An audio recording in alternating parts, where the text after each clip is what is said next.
Hi guys, வணக்கம் and welcome to வெற்றி Tamil IPS academy. So இன்னைக்கு அந்த வீடியோவில் நம்ம என்ன பார்க்க போறோம் சொல்றதுக்கு முன்னாடி நம்ம இன்ஸ்டியூட்ல பார்த்தோன்னா எஸ்ஐ மற்றும் பிசிக்காக ஆன்லைன் மற்றும் ஆஃப்லைன் கிளாஸ் ரெண்டுமே அவைலபிளாக இருக்குது. ஸோ அது மட்டும் இல்லாமல் டெஸ்ட் பேச்சஸுமே அவைலபிளாக இருக்குது. ஸோ இப்போ இலக்கையை அடைவோம் அப்படின்ற ஒரு டெஸ்ட் பேச் பார்ட் 2 வெர்ஷன் வந்து பார்த்தோன்னா அவைலபிளாக இருக்குது. ஸோ 16ஆம் தேதி வந்து பார்த்தோன்னா டெஸ்ட் ஸ்டார்ட் ஆகுது. ஸோ இப்போ வந்து அட்மிஷன் ஓப்பன் ஆயிருக்குது. ஸோ உங்களுக்கு டெஸ்ட் வேணும் அப்படின்னு நினச்சிங்கன்னா 91 டெஸ்ட் இருக்கும். ஸோ மொத்தம் 8000க்கும் மேற்பட்ட கேள்விகள் இருக்கும். ஸோ இதில் வந்து பார்த்தோன்னா 16ஆம் தேதி வந்து பார்த்தீங்கன்னா டெஸ்ட் ஸ்டார்ட் ஆக போகுது. ஸோ ஜஸ்ட் 500 rupees பே பண்ணால் போதுமானது. நீங்கள் தொடர்பு கொள்ள வேண்டிய தொலைபேசி எண் 8122299971. ஸோ இந்த நம்பர் கால் பண்ணி உங்கள் டீட்டெயில்ஸை நீங்கள் வந்து கேட்டுக்கலாம். சரிங்களா? ஓகே, ஸோ இப்போ நம்ம என்ன பார்த்துட்டு இருக்கோம் அப்படின்னா ஒரு டாப் 1000 ஜிகோ அப்படின்ற சீரிஸ் தான் பார்த்துட்டு இருக்கோம். ஸோ இந்த சீரிஸ்க்கான பிடிஎஃப் உங்களுக்கு வேணும் அப்படின்னு நினச்சிங்கனாலும் சரி, ஸோ நீங்கள் என்ன பண்ணலாம் 8122299971. ஸோ இந்த நம்பருக்கே கால் பண்ணி அதுக்கான டீட்டெயில்ஸை நீங்கள் வந்து கேட்டுக்கலாம். சரிங்களா? ஓகே, டாப் 1000 ஜிகேல ஆல்ரெடி பார்த்தோன்னா ஒரு 120 கொஸ்டின்ஸ் பார்த்தாச்சு. ஸோ இன்னைக்கு அடுத்த 30 கொஸ்டின் தான் இன்னைக்கு பார்க்க போகிறோம். ஸோ வாங்க பார்க்கலாம். கொஸ்டின் நம்பர் 1, கீழ்கண்டவற்றில் தவறானது எது? தவறானது எதுன்னு கேட்குறாங்க. ஹார்பர் அப்படின்னா துறைமுகம் கரெக்டாகுது. ஸ்ட்ரோம் அப்படின்னா புயல். ஆங்கர் அப்படின்னா கப்பல் நிறுத்தக்கூடிய நங்கூரம். இது எல்லாமே கரெக்டாகுது. செயிலர் அப்படின்னா கப்பல் தளம் கிடையாது. செயிலர் அப்படின்னா மாலுமின்னு அர்த்தம். செயிலர் அப்படின்னா மாலுமி அப்படின்னு போயிருப்பாங்க. ஸோ இது ஒன்று தான் தவறாகுது. So option D is wrong one. அடுத்த கொஸ்டின் போகலாம். பகுபத உறுப்புகள் எத்தனை வகைப்படும்? பகுபத உறுப்புகள் அப்படின்னு சொல்லும்போது பதம் 2 வகைப்படும். பகுபதம், பகாபதம். பகாபதம் அப்படின்னு எடுக்கும்போது பிரிக்க முடியாத சொற்களை பகாபதம் போயிருப்பாங்க. பகுபதம்னா பகுன்னா பிரிக்க இயலும்னு அர்த்தம். பகுபத உறுப்புகள் மொத்தம் 6: பகுதி, விகுதி, சந்தி, சாரியை, இடைநிலை, விகாரம் அப்படின்னு மொத்தம் 6ஆ பிரிச்சிருப்பாங்க. அடுத்து காலமேக புலவரின் இயற்பெயர் என்ன? எப்படி வந்து பார்த்தீங்கன்னா காலமேக அவருடைய இயற்பெயர் வந்து வரதன். ஸோ இவர் வந்து இரட்டல் மொழிதல் பாடல் வந்து வல்லவர். இவர் எப்படி வந்து பார்த்தோன்னா ஒரு மேகம் வந்து பார்த்தோன்னா கருமழை பெஞ்சிருப்பது. அதே மாதிரி சொற்கள் வைத்து விளையாடுவதால் இவர் வந்து காலமேக புலவர் அப்படின்னு அழைப்பாங்க. அவருடைய இயற்பெயர் வரதன். பொருந்தாதது எது? சித்திர அம்பலம், சித்திரமாடும், எழுதுயில் அம்பலம். ஸோ இது எல்லாமே பார்த்தோன்னா அந்த ஓவியர்களுக்கு குறிப்பிடுவாங்க. வித்தகர் அப்படின்னு சொல்லும்போது அதை வச்சு வியாபாரம் பண்ணவங்க தான் வித்தகர். ஸோ இது ஒன்று தான் டிஃப்ரெண்ட் ஆகுது இங்கே. பழமொழி 400 என்ற நூலின் ஆசிரியர் பெயர் என்ன?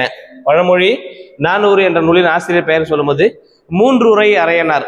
மூன்றுரை அரையனார் அப்படின்னு போயிருப்பாங்க. இது மூன்றுரை அரையனார் அப்படின்னு கொடுத்துருப்பாங்க. ஸோ மூன்றுரை அரையனார் என்பது சரியான விடை. தன் பொருணை நதி என்று அழைக்கப்படுவது எது அப்படின்னா தன் பொருணை நதி என்று அழைக்கப்படுவது தாமிரபரணி. ஸோ உங்களுக்கான கேள்வி, ஆண் பொருணை நதி என அழைக்கப்படுவது எது? ஆண் பொருணை நதி என அழைக்கப்படுவது எது? ஆண் பொருணை நதி என அழைக்கப்படும் நதி எதுன்றத மறக்காம கமெண்ட் பாக்ஸ்ல மென்ஷன் பண்ணி விடுங்க. சரிங்களா? அடுத்த கொஸ்டின் போலாம். தென்னிந்தியாவின் ஆக்ஸ்போர்ட் என அழைக்கப்படுவது? தென்னிந்தியாவின் ஆக்ஸ்போர்ட் என்று அழைக்கப்படுவது பாளையங்கோட்டை. சரியா? பாளையங்கோட்டை தான் தென்னிந்தியாவின் ஆக்ஸ்போர்ட் அப்படின்றாங்க. ரசிகமணி என்று சிறப்பிக்கப்பட்டவர் யார் அப்படின்னா டி.கே. சிதம்பரனார். டி.கே. சிதம்பரநாதர் தான் சொல்லுவாங்க ரசிகமணி என்று சிறப்பித்து அழைக்கப்படுகிறார். தவறானதை கண்டுபிடி. பொயட் அப்படின்னா கவிஞர். சரியா? போயம் அப்படின்னா பாடல். அதை எழுதக்கூடிய நபர் வந்து பொயட், கவிஞர்னு சொல்லுவாங்க. Is right answer. அக்ரிகல்ச்சர் அப்படின்னு சொல்லும்போது வேளாண்மை. India is basically agriculture country அப்படின்னு போயிருப்பாங்க. ஸோ வேளாண்மை இஸ் ரைட் ஆன்சர். பேடி அப்படின்னா நெல். பேடி அப்படின்னா நெல் அப்படின்னு போயிருப்பாங்க. சிவிலைசேஷன் அப்படின்னா நாகரிகம். சிவிலைசேஷன் அப்படின்னா நாகரிகம் அப்படின்னு கொடுத்துருப்பாங்க. இங்கே அறுவடைன்னு சொல்லும்போது ஆர்வெஸ்டிங்னு வந்திருக்கணும். ஆர்வெஸ்டிங்னா தானே அது அறுவடை அப்படின்னு போயிருப்பாங்க. ஸோ இதுதான் அது தவறாகுது. ஸோ சிவிலைசேஷன் அப்படின்றது நாகரிகம், அறுவடைனா ஆர்வெஸ்ட்னு அர்த்தம். சரிங்களா? அடுத்து 4000 திவ்ய பிரபந்தை தொகுத்தவர் யார் அப்படின்னு கேட்பாங்க. 4000 திவ்ய பிரபந்தை தொகுத்தவர் வந்துன்னா நாதமுனி. ஸோ இது வந்து பார்த்தோன்னா அந்த 4000 திவ்ய பிரபந்தம் அப்படின்னு சொல்லும்போது 12 திருமுறைகளாக 12 திருமுறைகளாக தொகுத்திருப்பாங்க. சரிங்களா? அடுத்து இயேசு காவியம் என்ற நூலை எழுதியவர் யார் அப்படின்னு சொல்லும்போது இயேசு அப்படின்னு சொன்ன உடனே நம்ம என்ன பண்றது? உடனே எச்.ஏ. கிருஷ்ண பிள்ளை அந்த ரேஞ்சுக்கு யோசிக்க கூடாது. இயேசு காவியம் சொல்லும் போது கண்ணதாசன், கவிஞர் கண்ணதாசன் அவர்கள் எழுதிய நூல் தான் பார்த்தோன்னா இயேசு காவியம். ஸோ இப்போ வந்து கிறித்துவ கம்பர் என்று அழைக்கப்படுவர் தான் பார்த்தோன்னா எச்.ஏ. கிருஷ்ண பிள்ளை அவர்களே குறிப்பிடுவாங்க. கூடு கட்ட தெரியாத பறவை எது? ஜென்ரலா பறவை அப்படின்னு சொல்லும்போது கூடு நல்லா கட்டும். பறவைகள் பொதுவாக கூடு கட்டும். எல்லா பறவைகளுமே கூடு கட்டும். ஒரு பறவை மட்டும் கூடு கட்ட தெரியாது. அது என்ன பண்ணுது? காக்கை கூட்டில் போய் முட்டை இட்டுட்டு தன் குஞ்சுகளை அடைக்காக்காம வந்து பார்த்தோன்னா குஞ்சு பொரிக்கும். ஸோ அது எதுன்னு பார்த்தோன்னா குயில். குக்கு என கோயில் கூவுகிறது அப்படின்ற மாதிரி நினைப்பாங்க. இந்த கோயில் தான் கூடு கட்ட தெரியாத பறவை. காயிதே மில்லத் எனும் அரபு சொல்லுக்கு என்ன பொருள் அப்படின்னா சமுதாய வழிகாட்டி. சமுதாய வழிகாட்டி என்று மீன் பண்றாங்க. காயிதே மில்லத் அப்படின்னா சமுதாய வழிகாட்டி. ஆகு பெயர் எத்தனை வகைப்படும் அப்படின்னா 16 வகை ஆகு பெயர். சரியா? சொல்லாகு பெயர், பொருளாகு பெயர், இடவாகு பெயர், காலவாகு பெயர், அந்த மாதிரி மொத்தம் 16 வகை ஆகு பெயர் காணப்படுகிறது. மழை சட சடவென பெய்தது.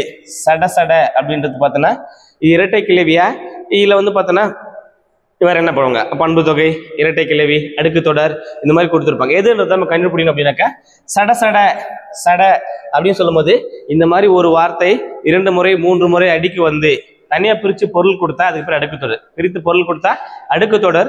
பிரித்து பொருள் கொடுக்கல அப்படின்னா அது வந்து இரட்டை கிளவி. மழை சடவென பெய்தது, மீனிங் வரல, சட சடவென பெய்தது மீனிங் வருது. அப்ப இரட்டை கிளவி என்பது சரியான விடை. பகுத்தறிவு கவிராயர் என்று அழைக்கப்படுவோர் யார் அப்படின்னா உடுமலை நாராயண கவி தான் பகுத்தறிவு கவிராயர் என்று அழைக்கப்படுகிறார்.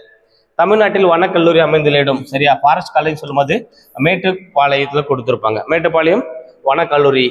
இந்திய வனமகனுக்கு இந்திய அரசு பத்மஸ்ரீ விருது வழங்கப்பட்ட ஆண்டு எதுனா 2015ஆம் ஆண்டு கொடுத்துருப்பாங்க. சரியா? இந்திய வனமகன் ஜாதவ் பயங் அவர்களுக்கு என்ன நினைப்பாங்க, ஜவஹர்லால் யூனிவர்சிட்டி கொடுத்துருப்பாங்க அந்த பட்டத்தை.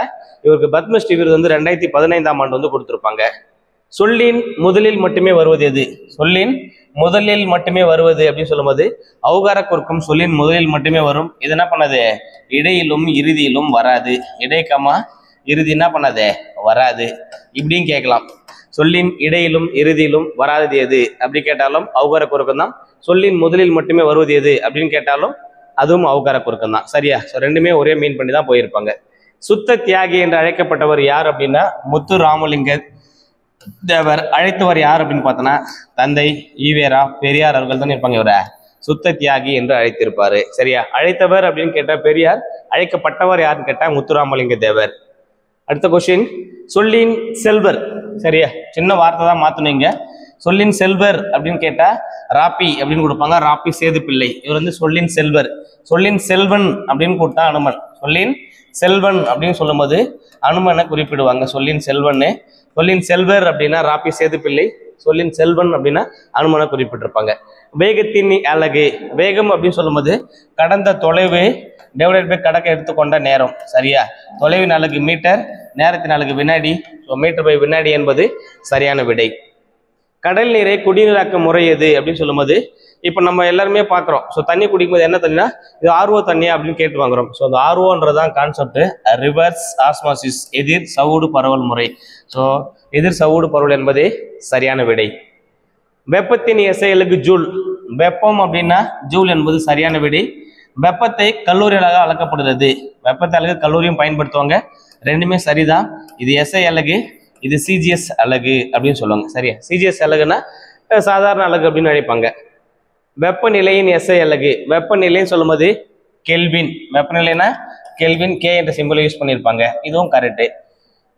1 கிராம் நீரின் வெப்பநிலை 1 டிகிரி சென்டிகிரேட். சரியா? 1 டிகிரி சென்டிகிரேட் ஒரு தேவைப்படும் வெப்ப அளவு தான் கலோரி அப்படின்னு போயிருப்பாங்க. சரியா? 1 கிராம் நீரை வந்து 1 டிகிரி செல்சியஸ் இன்க்ரீஸ் பண்ண தேவையான ஆற்றல் தான் கலோரி. வெப்பம் அப்படின்னு சொல்லும்போது கலோரி என்ற அலகால் அளக்கப்படுகிறது. வெப்பத்தின் எஸ்ஐ அலகு. வெப்பத்தின் எஸ்ஐ அலகு அப்படின்னு சொல்லும்போது ஜூல். ஆல்ரெடி நம்ம கூற்றுல பார்த்தோம். சேம் கான்செப்ட் தான். வெப்பம் கேட்டா ஜூல், எஸ்ஐ அலகுனா ஜூல். சாதாரண அலகுனா கலோரின்னு போயிருப்பாங்க. வெப்பநிலை அப்படின்னா கெல்வின். வெப்பநிலை அலக பொதுவாக பயன்படுத்துகிற அலகுனா செல்சியஸ், ஃபாரன்ஹீட் அதெல்லாம் யூஸ் பண்ணியிருப்பாங்க. சமையல் அறை மற்றும் ஆய்வகங்களில் பயன்படுத்தப்படும் கண்ணாடி சொல்லும்போது போரோசிலிகேட் அப்படின்னு போயிருப்பான், அல்லது பைரக்ஸ் கண்ணாடி அப்படின்னு சொல்லியிருப்பாங்க, அல்லது பைரக்ஸ் அப்படின்னு அழைப்பாங்க. சரியா? ஸோ ரெண்டுமே ஒரே பேர் தான். போரோசிலிகேட் அல்லது Pyrex, both are same answer தான். அடுத்து 4வது எதுன்னு கேட்குறாங்க.